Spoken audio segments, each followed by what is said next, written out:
Pride and Prejudice, by Jane Austen. Chapter 7.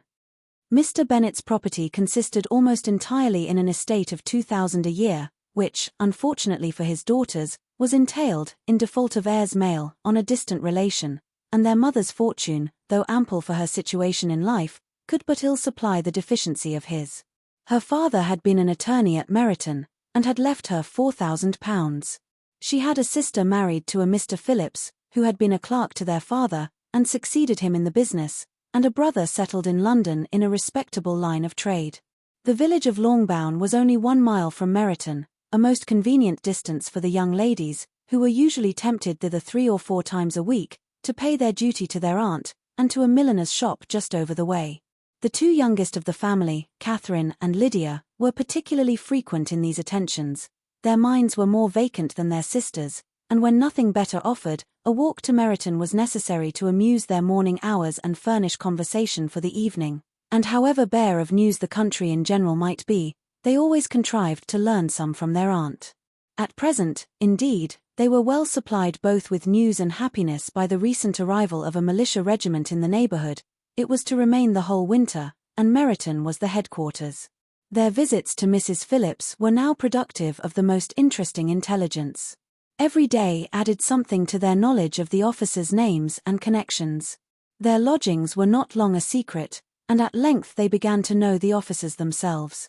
Mr. Phillips visited them all, and this opened to his nieces a store of felicity unknown before.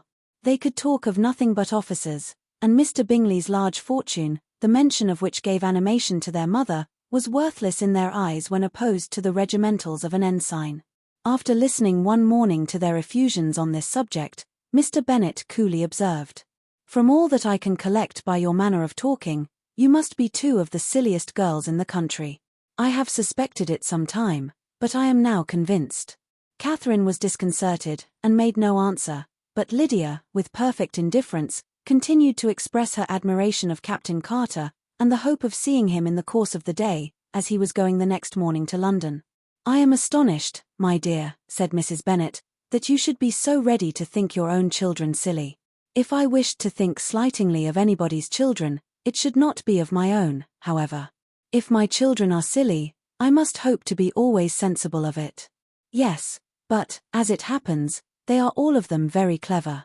This is the only point, I flatter myself, on which we do not agree. I had hoped that our sentiments coincided in every particular, but I must so far differ from you as to think our 2 youngest daughters uncommonly foolish. My dear Mr. Bennet, you must not expect such girls to have the sense of their father and mother. When they get to our age, I dare say they will not think about officers any more than we do. I remember the time when I liked a red coat myself very well and, indeed, so I do still at my heart, and if a smart young colonel, with 5 or 6,000 a year, should want one of my girls I shall not say nay to him, and I thought Colonel Forster looked very becoming the other night at Sir William's in his regimentals." "Mamma," cried Lydia, "my aunt says that Colonel Forster and Captain Carter do not go so often to Miss Watson's as they did when they first came. She sees them now very often standing in Clark's library." Mrs. Bennet was prevented replying by the entrance of the footman with a note for Miss Bennet. It came from Netherfield, and the servant waited for an answer. Mrs. Bennet's eyes sparkled with pleasure, and she was eagerly calling out, while her daughter read, "Well, Jane, who is it from? What is it about? What does he say? Well, Jane, make haste and tell us, make haste, my love." "It is from Miss Bingley," said Jane, and then read it aloud. "My dear friend, if you are not so compassionate as to dine today with Louisa and me, we shall be in danger of hating each other for the rest of our lives, for a whole day's tete-a-tete between 2 women can never end without a quarrel. Come as soon as you can on receipt of this. My brother and the gentleman are to dine with the officers. Yours ever, Caroline Bingley." "With the officers," cried Lydia. "I wonder my aunt did not tell us of that." "Dining out," said Mrs. Bennet. "That is very unlucky." "Can I have the carriage?" said Jane. "No, my dear, you had better go on horseback, because it seems likely to rain, and then you must stay all night." "That would be a good scheme," said Elizabeth, "if you were sure that they would not offer to send her home." "Oh, but the gentleman will have Mr. Bingley's chaise to go to Meryton, and the Hursts have no horses to theirs. I had much rather go in the coach." But, my dear, your father cannot spare the horses, I am sure. They are wanted in the farm, Mr. Bennet, are they not? They are wanted in the farm much oftener than I can get them. But if you have got them today, said Elizabeth, my mother's purpose will be answered. She did at last extort from her father an acknowledgment that the horses were engaged. Jane was therefore obliged to go on horseback, and her mother attended her to the door with many cheerful prognostics of a bad day. Her hopes were answered. Jane had not been gone long before it rained hard. Her sisters were uneasy for her, but her mother was delighted. The rain continued the whole evening without intermission. Jane certainly could not come back. This was a lucky idea of mine, indeed, said Mrs. Bennet, more than once, as if the credit of making it rain were all her own. Till the next morning, however, she was not aware of all the felicity of her contrivance. Breakfast was scarcely over when a servant from Netherfield brought the following note for Elizabeth. My dearest Lizzie, I find myself very unwell this morning, which, I suppose, is to be imputed to my getting wet through yesterday. My kind friends will not hear of my returning home till I am better. They insist also on my seeing Mr. Jones, therefore do not be alarmed if you should hear of his having been to me, and, excepting a sore throat and headache, there is not much the matter with me. Yours, etc. Well, my dear, said Mr. Bennet, when Elizabeth had read the note aloud, if your daughter should have a dangerous fit of illness, if she should die, it would be a comfort to know that it was all in pursuit of Mr. Bingley, and under your orders. Oh, I am not afraid of her dying. People do not die of little trifling colds. She will be taken good care of. As long as she stays there it is all very well. I would go and see her if I could have the carriage. Elizabeth, feeling really anxious, was determined to go to her though the carriage was not to be had, and as she was no horsewoman, walking was her only alternative. She declared her resolution. How can you be so silly, cried her mother, as to think of such a thing, in all this dirt? You will not be fit to be seen when you get there. I shall be very fit to see Jane, which is all I want. Is this a hint to me, Lizzie, said her father, to send for the horses?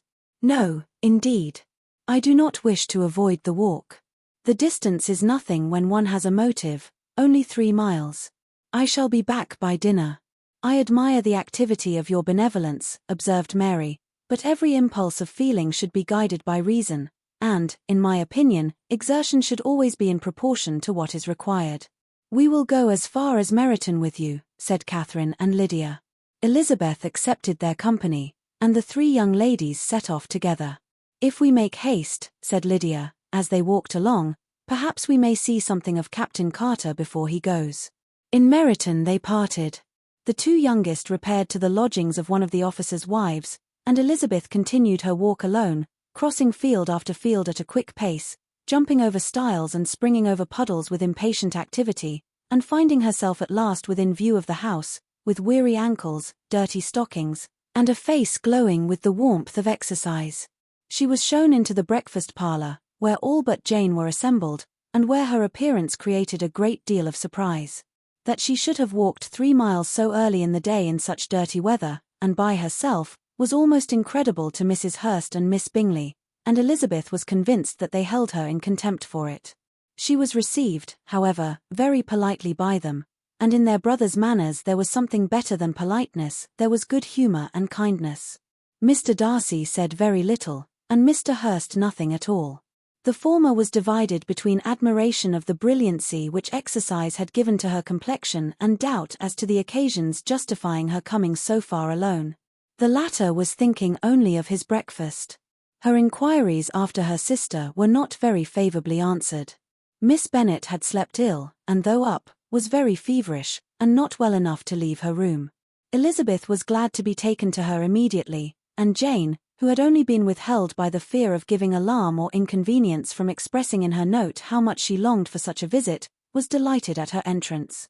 She was not equal, however, to much conversation, and, when Miss Bingley left them together, could attempt little besides expressions of gratitude for the extraordinary kindness she was treated with. Elizabeth silently attended her.